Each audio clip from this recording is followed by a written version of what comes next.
Welcome to Podnutz Daily for March 18th, 2008. I want to start off the show by talking about Outlook Express and how to copy emails from an old installation of Outlook Express to a new Windows installation or to another computer that's running Outlook Express.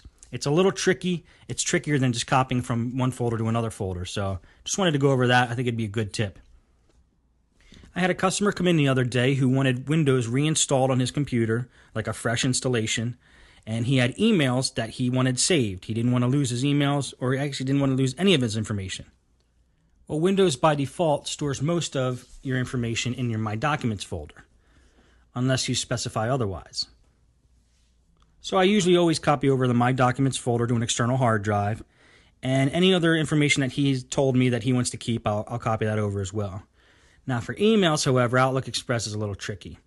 Here's what you want to do. Before you format his hard drive, here's how you get the old emails off. Open up Windows Explorer or just click on My Computer. Open up the local disk C. Then click on Documents and Settings, and then choose the user who has the emails that you want to copy out.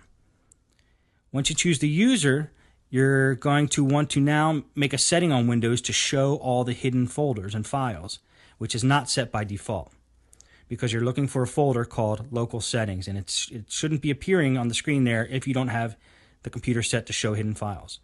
So to get it to show hidden files, go up to Tools, and then go to Folder Options, click on the View tab, and scroll down a little bit, and you're going to see a button pressed that says Do Not Show Hidden Files and Folders. You want to click on Show Hidden Files and Folders.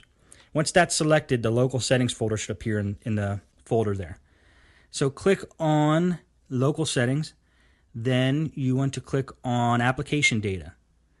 Then find Identities and click on that. Then click on that long string of numbers I think it's enclosed in brackets.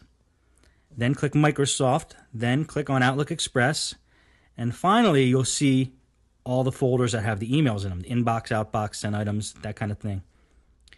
And what you want to do now is copy those off of his hard drive and put them on a spot, either on an external hard drive or somewhere else, separated from everything else. So just copy them out of that folder there. Okay, so now you've reinstalled Windows on the machine, and it's a fresh installation of Windows. And because Outlook Express comes with Windows, you don't have to install Outlook Express. Just go ahead and open Outlook Express. When you open it, it's going to prompt you with the wizard to set up a new email account. So go through all the steps and enter the information of the person's email account, the incoming and outgoing servers and the passwords and all that, and hit OK. And then Outlook Express is going to have an empty inbox and an empty sent folders and an empty outbox, and everything's going to be empty. And we're going to have to put the old emails into the new installation of Outlook Express. So here's how you do that. Well, first I wanted to say it's important that you actually go through that wizard and run Outlook Express at least one time. Otherwise, Windows won't create an Outlook Express folder on the hard drive at all, so there'll be no place to put the emails in. So go ahead and do that wizard, and once you finish the wizard, that will mean Windows has actually created an Outlook Express folder somewhere on the hard drive where we could put the old emails into. So here's what you do. Go to the Windows Explorer or local disk C again, and then click on Documents and Settings, click on User, then click on Local Settings, then Application Data, Identities, Microsoft, Outlook Express. Actually, after Identities, it's a long string of numbers, then Microsoft, then Outlook Express. And you'll see the folders in there like Inbox, Outbox, Sent Items, Drafts. What you want to do is take those and just delete them. Delete everything in that folder. Then take the folder where you had all the old emails stored and just copy all the folders from the old emails and copy them into that new folder, which is Outlook Express. And you have to have Outlook Express turned off while you're doing this, so make sure it's not running. Then once you have all the folders from the old emails copied into the new Outlook Express folder, then start Outlook Express, and all the emails will be in there. It's a little more complicated than just copying over My Documents folder, but that's how you do it. Okay, the next thing I want to talk about is a Gateway computer I was working on today. Now, I have to say that Gateway probably has one of the worst driver supports on the internet as far as computer companies. It's tough to get drivers for Gateway and eMachines computers. I don't know why. Either they don't exist a lot of times on the website, or they're just plainly the wrong drivers for that machine. So I had a Gateway desktop, and I reinstalled Windows on that, and I wanted to put the drivers on from the website. And I typed in the model of the Gateway I was working on, went ahead and copied all the drivers off of the website and went to install them, and about 70% of them were wrong. So that left me having to find out the correct drivers, which is what I want to talk about real quick. I was able to locate most of the drivers by snooping around the internet and finding out which ones actually fit the machine, except for the LAN driver.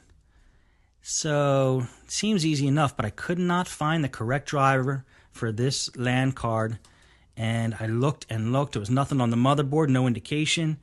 So I run a program every once in a while that helps me with this. It's called Everest. And it's a paid program. There's a professional edition and like an enterprise edition, I think, or something like that. Anyway, they used to have a free version. You could still get the free version at majorgeeks.com. You could get it at several places, but where I got it is majorgeeks.com. And it's called Everest.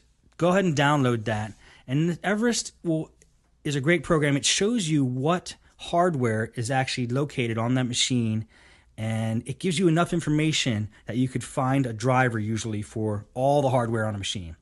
So I ran Everest. It told me the brand name of the driver of the LAN port, and then I was able to go to the company's website and download the driver and got that all squared away.